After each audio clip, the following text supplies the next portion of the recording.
People think it's easy. It's not. The energy's low. We're all depressed. The gimbal's broken. I don't even care. I'm hungry. We're way past our lunchtime now as well, just in case you're wondering why I'm cranky.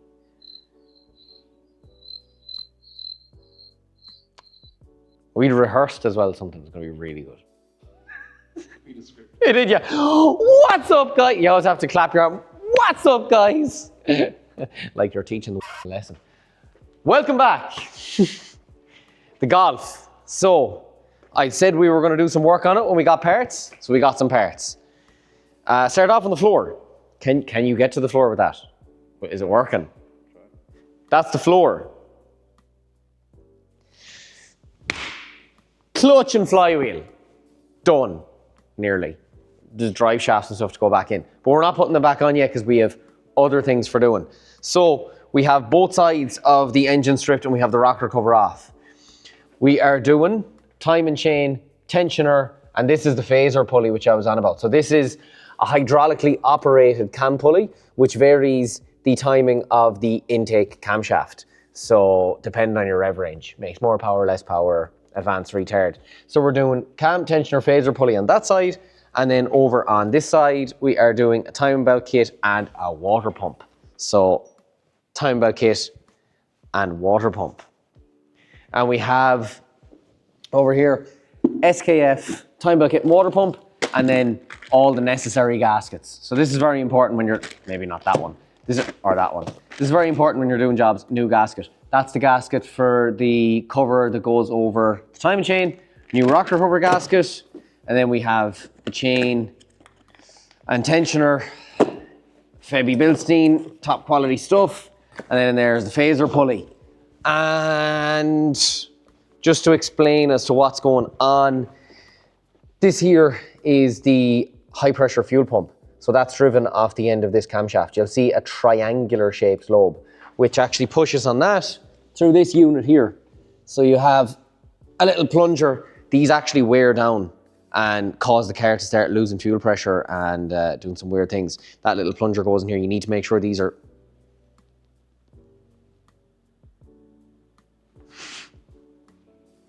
You need to make sure you keep these replaced because the heads of them wear off. And then in here then we have this, which is the solenoid that lets oil flow into that cam pulley and it flows in through these grooves here. And it just adjusts the cam forwards and backwards. A lot of energy. The camera's pissing me off. Anyways, this could be the last ever video we make with this gimbal. And by could be, I mean, this is the last video we're ever making with this gimbal. So, we're over to the Altezza. The Altezza. Friday. So this is all temporarily put together. So just to kind of mock it up because the owner wanted to reuse the original intercooler and all the intercooler piping. So we've modified it to work with the new throttle body. So down here, this is all the original stuff. Obviously the intercooler is mounted back on again and then the pipes come around here and they just snake up in here and we've modified this pipe to go on to the... I'll move this out the way, you can see. So you can see how we've modified it to go onto the bottom of the turbo. We're still waiting on the pulley for the power steering pump and the fitting. Once we have those, we can get the pulley on, we can get the power steering pump belt on. We can finish off in there and then we can put the rad back in for the final time and do all the rad pipes. We'll probably replace this red one because it doesn't look that good. Also, we've done time of it. Really, it's really like, I'm gonna look over at one stage, you're gonna be facing the wall of the camera here. That's for the bin, it's for the streets. So we're gonna probably replace this pipe with something a bit nicer looking because it's red and it doesn't match anything. Inside here, we have done timing belt kit, water pump. If you've ever done an Altezza water pump, you'll realize it's not the nicest of jobs because you have to remove the AC compressor to get the water pump off and the bracket behind it. So we have timing belt kit, water pump, new alternator belt on, and we've also done the injector plugs. So we've modified the loom so that we can plug in the injectors. That's it. So we're very close to the Altezza now. We're waiting on the last couple of little bits to come for it, mainly the power steer.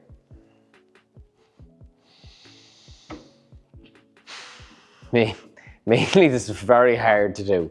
Mainly the pulley for the power steering, and then we can get it all wrapped up, get the ECU in and start it. And then ship her off for mapping and see what kind of numbers she does. And hopefully all the inside bits stay inside bits and we don't end up with some new outside bits.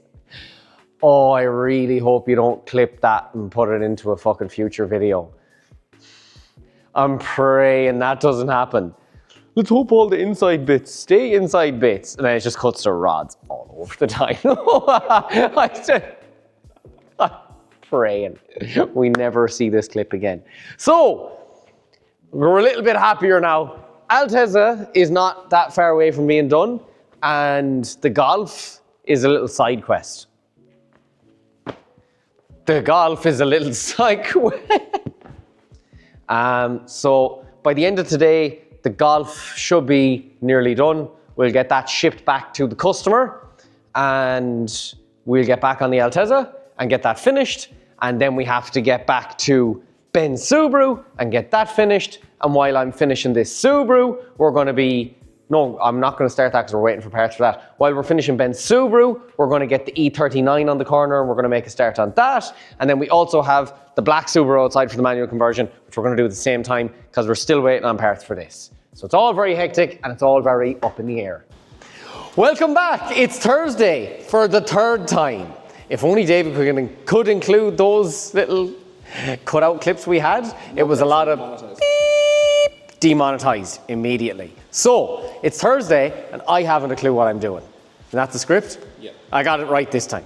So we're just kind of chopping some stuff up, throwing it on the floor, talking. No cursing. No cursing. $12. No smoking cigarettes, or what we call them in Ireland. No. Can I not tell them what we call them?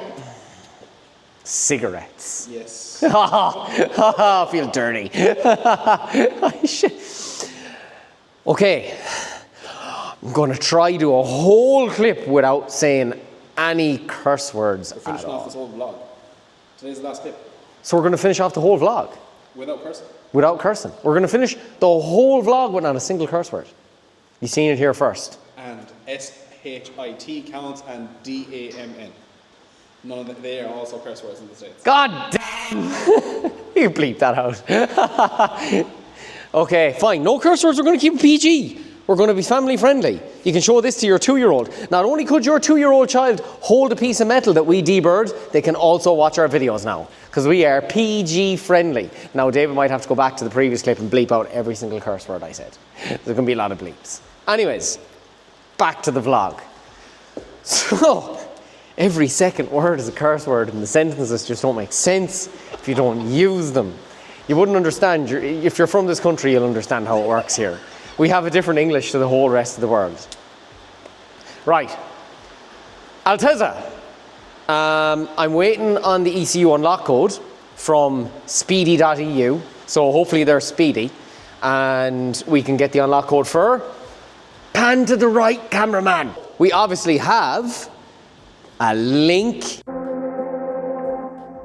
I'm just saving this for if we do get sponsored by them, we have to go backwards in the clips, then it's easier for you to edit it in. Anyways, link.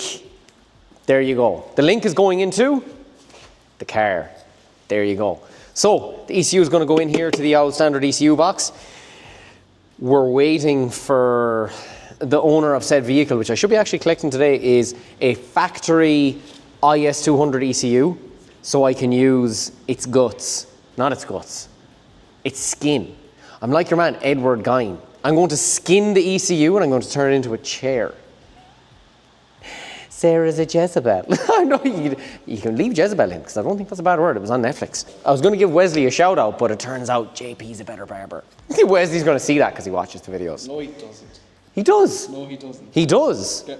If he watches this, he's meant to text you banana and text me olive oil. So we've had to take this little clip here because we're back at the Link ECU, which comes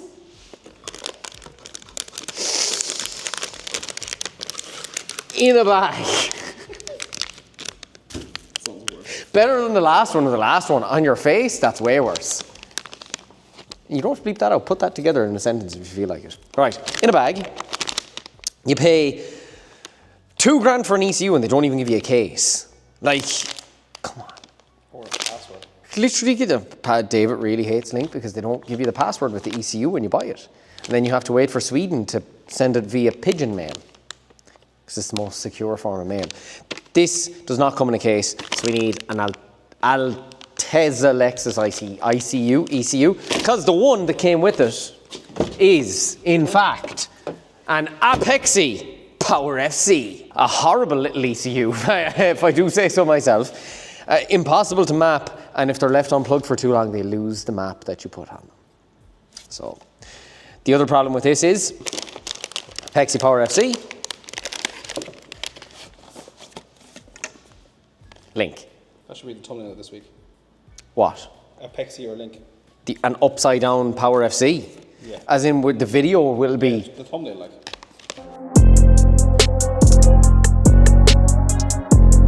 Perfect. What am I gonna fucking... You're not adding your little...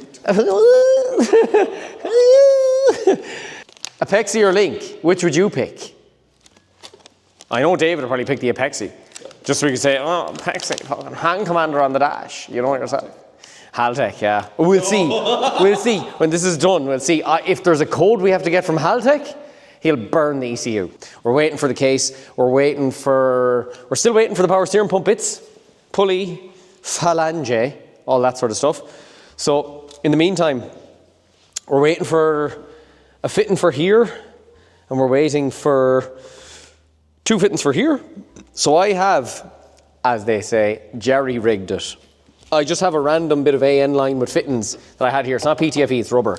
I've just run it like around the throttle body in a random way just to try and get this connected up so we can actually start the car. And this one as well, this is meant to be a 30-degree fitting, it's just a straight one. So we just have it kind of roughly set in there. Other than that, we have remade the main power wire which goes into the loom. That comes from the fuse box back there, so you can just see the fresh bit of wrap runs around, because obviously it's not long enough now because the the fuse box used to be tech screwed into the shock top right there, so it's over here in the corner. So we just extended this wire back. We've also rerouted this wire, which is the main battery wire, because this car has obviously a relocated battery to the boot, which was done in Japan, the motherland. So this needs to go from the starter motor to here, and then the battery wire coming from the boot goes to the starter motor. So that supplies power to the fuse box. Fuse box supplies power to the engine, then the engine supplies power to your back wheels. It's pretty straightforward. Try and keep up. And the next thing now with this is, while we're waiting for the code for the Link ECU, we are going to get the few little minor changes we have to do on the wiring loom. Nothing crazy, but we have over in this corner, if you come in and look, you can get close, I don't curse anymore, I'm not scary. We have the original plug for the throttle position sensor. Now what you might notice is, ooh, look, it has a nice fancy throttle body. We no longer have those crap Altezza ones. And I know people commented saying you can just lock out the standard Altezza throttle body and blah, blah. Horrible. Don't do that. There's still an electric scrap throttle body. Get a proper, just car's falling apart. Get a proper like aftermarket throttle body. It's cleaner, it's easier to use, it's more reliable, and it's proper cable operated one, the way it should be. Now we have a different throttle position sensor. This is a Bosch unit. What comes in these cars is not a Bosch unit. So that's the original plug that was on the loom. We need to cut that off, so we have some wires coming up here. This is 3-pin, this is 4-pin. So we're only going to use 3 out of the 4 wires. Whoa, that's crazy. No way. Yeah, I know, deadly serious. So we'll pick out whichever 3 we need. We'll trace these back to the ECU over there where the plugs are. Cameraman, pan slowly, slower. You're going to break the gimbal again. This is why clip, you can't now, can you? I go, oh, the intercooler pipe is attached to the engine though, so that's good. So we'll take 3 wires out of this, connect them to the 3 wires in this, which is just a little Bosch 3-pin plug. Boom, on there, lovely, beautiful. And then down here, we have, if you look, a load of unused stuff. We have this one here, which is for the evap, which we will be no longer using. We have this one here, which is for the electrical portion of said scrap throttle body. And over here, we have another one for the throttle body, goes the other side. So you have throttle position sensor, and then this is the main plug which drives the throttle body. And then you have airflow meter. So what we can do then is, because we need to run a MAC valve, which is a boost control solenoid, and we're going to mount it over, the wastegate's over there. We'll take a boost reference from here, but like to keep MAC valve away from heat is very important, because when they get hot, they stop working. When they stop working, your car over boosts, and then your insides are going to become your outsides. You can cut back to the clip of, was it Tuesday, when I was on about insides and outsides. We're going to try and keep its insides inside its inside, okay? So we'll do the MAC valve over here, nice and neat and tidy, and we can actually reuse the factory wiring loom by repinning one of these plugs so that we can run the MAC valve from the ECU. Over there, we don't have to add in any wiring into the loom, so while it is a plug-in, if you are making changes to the engine, such as turbocharging or doing an aftermarket throttle body or any of those kind of things, you obviously have to do a little bit of wiring. It's not plug and play. None of this stuff is plug and play, kind of.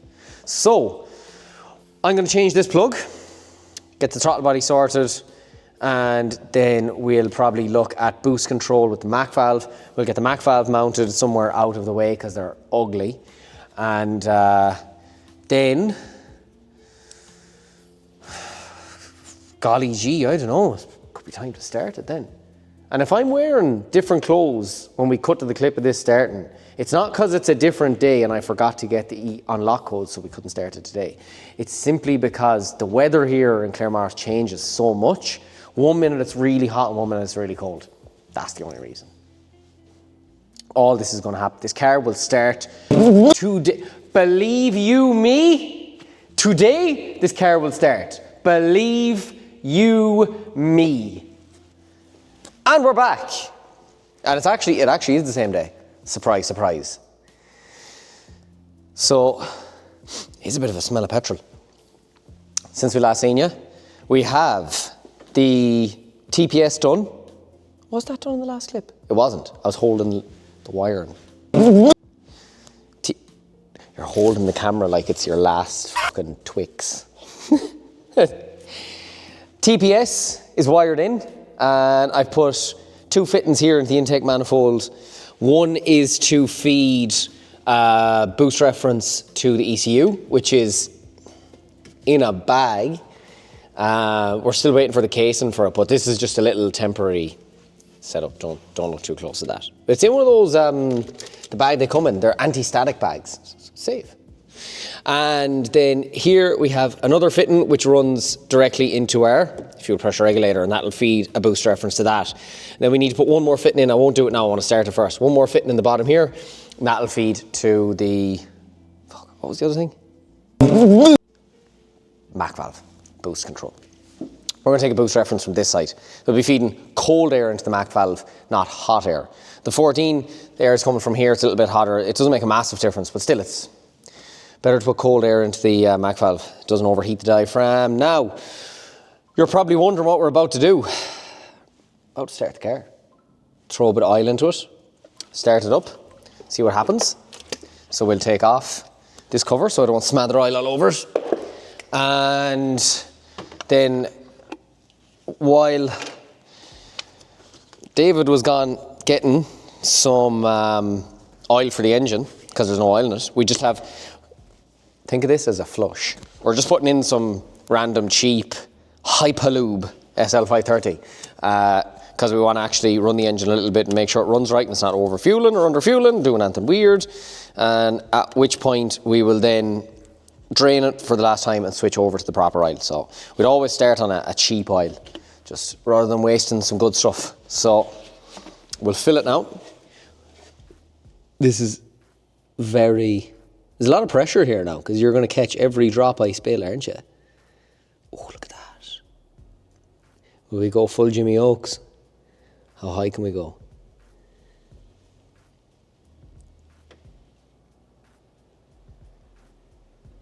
I'm actually quite tired. All I can see was the oil just about to go everywhere. Okay. Fill. Just compared to what we usually put in. I haven't put 530 into something in a long time. That's water. That's the thinnest oil I've ever seen. That's absolute muck. I wouldn't put in a lawnmower. But for what we're doing, I wonder is the sump plug tight? I can't remember because I drained oil out of it, but I can't remember if I tightened it. I did, yeah. Okay, we continue. Oh, sure, look. If we have the technology, we may as well use it. Jeez, I can see now. A bit of 530 in there. Yeah, you like that, you do. Suck that in now.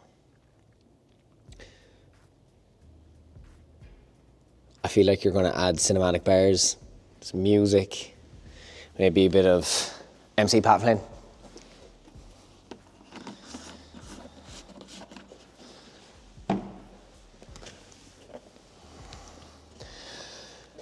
As for like the top of the engine, obviously we still have to do breathers and stuff like that, but the most important thing for now is just to get the first start out of the way. Did you steal the oil cap? You did, didn't you? You took the oil cap. There it is.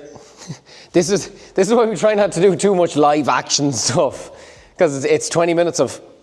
Where did I put the spanner? Where's the spanner gone? It's in your pocket then, like. One thing I need to do is I ordered them from Temu, the little blanking caps. So the ones you put over the thing and you can blank it off. I need one for there. I need to blank off the intake manifold. And I don't have one. I'll try and keep this interesting for you while I work.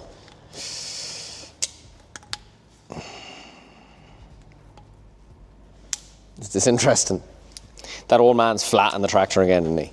He's absolutely pinned. I can hear his coat pocket flapping from here and the pint of Guinness in his hand. And then we can run through on the laptop. Again. He's coming in, isn't he? I just heard his coat pocket close. Sorry, we're back. I'll run through on the laptop. You might you might be able to see it this time. We'll run through the couple of bits we have to do to set it up, because we changed from an e-throttle to manual cable throttle. There was a couple of things we had to do in the ECU to change that in the settings, but other than that, it was fairly. I'm nearly certain, like, this came off this engine. Why is it not going back on like it should? You'd wonder, wouldn't you? It's because I had it on the wrong way.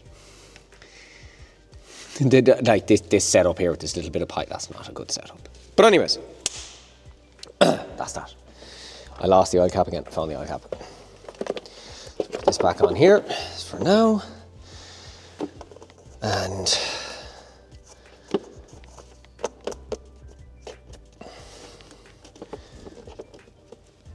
he's coming in. I can sense it. Right, oil is in, and we'll turn on the ignition. We've already checked fuel pressure.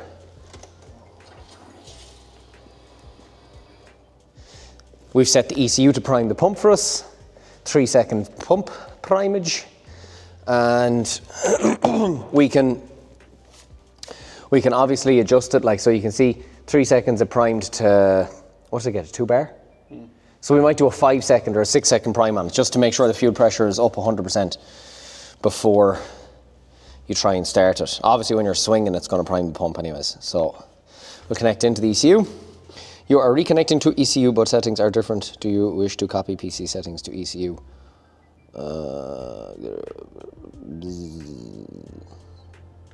Yes. Okay.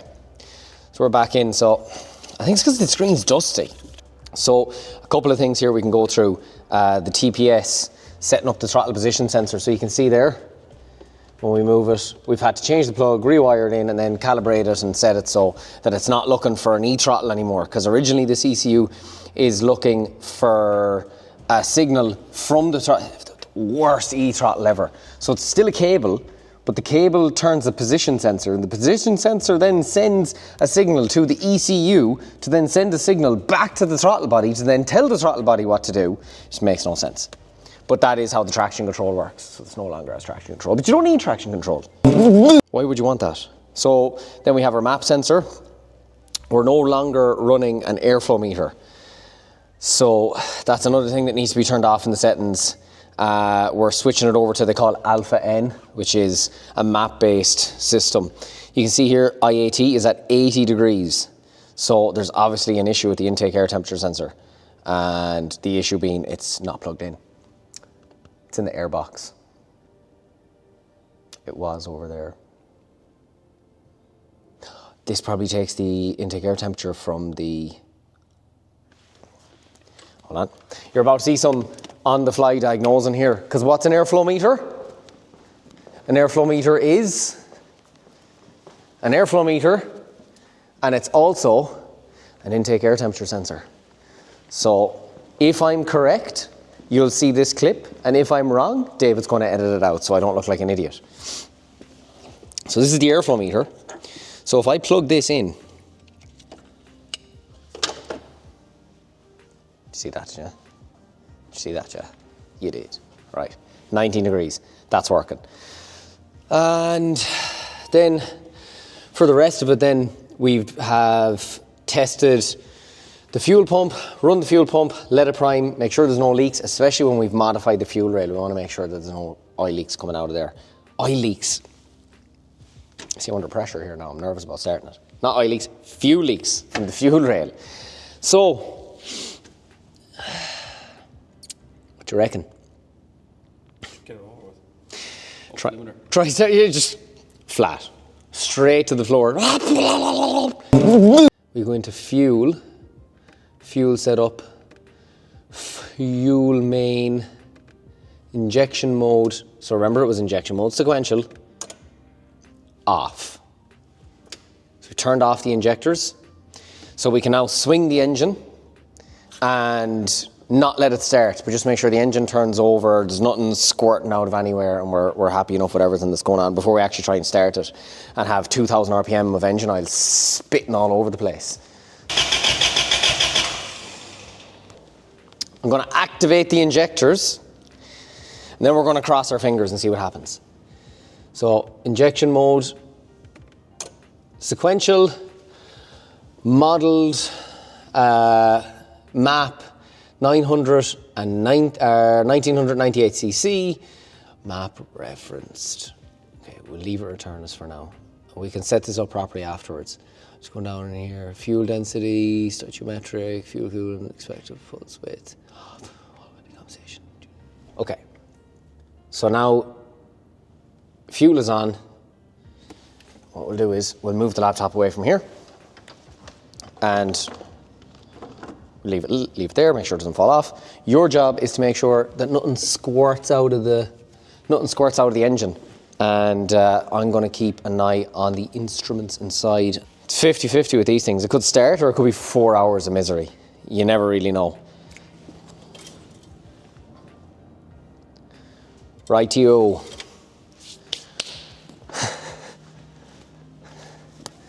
Cross your fingers. See if it does anything.